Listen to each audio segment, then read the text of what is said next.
Hey, this is Mary with Better Day Consulting and Credit Repair, and I just want to show you guys how to order your ChexSystem consumer report. You can get this information at ChexSystems.com. So if you go here at this top, I know it pull out a whole lot of the whole URL address, but if you go to ChexSystem.com, it's going to take you there. You're going to come to the page that looks like this, and then you're going to click request your report.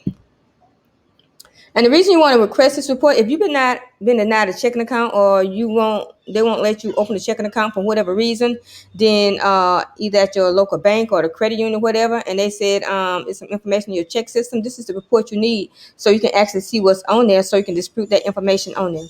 So when you get to this page, you just read this consumer disclosure information up here, and you have to select agree down here with the terms and conditions. So we're going to select I agree. Have you been declined an account during the past 60 days where ChexSystem was used in the decision process? We're going to select yes, just in case you have, but just in case you haven't, we're just going to select yes anyway. Delivery method, you may submit a request by using the website up to 3 times per delivery method in 2-week period. So we're going to do it online. We're going to send a request online. And then it says you must be 18 years old, so more than likely you are. And this right here is saying, are you 18 years old? Yes.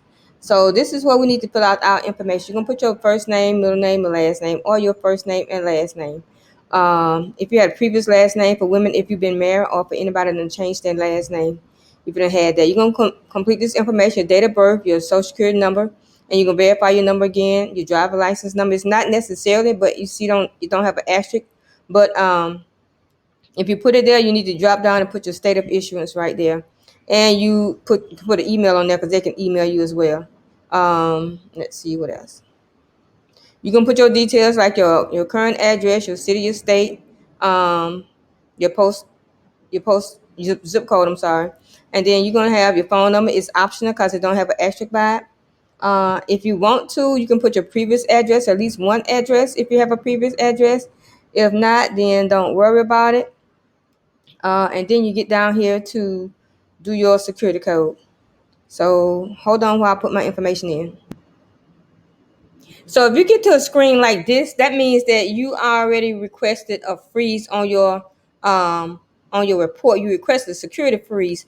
So in order to get your report, you're gonna need your PIN. So you have to go back to your paperwork and get your PIN. And if you don't remember your PIN, you have to go through the process of requesting your PIN. But if it takes you to another screen, if you don't land on this PIN screen right here, it's going to take you to another screen where you have to answer some security questions, like 4 security questions, like what street do you live on in 1978?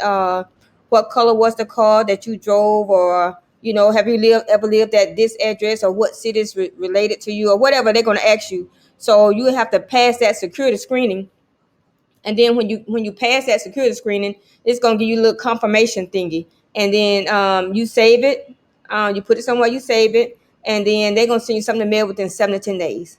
But if you already requested one and you don't have your PIN, so you have to come right back here and put in your information again, like the terms and conditions. You agree. Like I'm gonna go through it. I agree. 18 years old or older, and I do not have my PIN. And then it's gonna populate down here that same information that you had to put previous, like your name, your personal information, and your current address. And then it's gonna you have to put in security code. And if you can't see this code, just click right here and it's gonna give you a new code. But yeah, go through that part and go ahead and order your consumer report.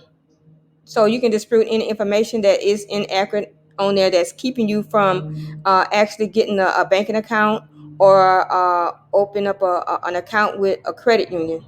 So this is Mary, Better Day Consulting and Credit Repair. You can schedule a consult with me at creditconsult.betterdayconsulting.com. Thank you, and I hope you enjoyed this video.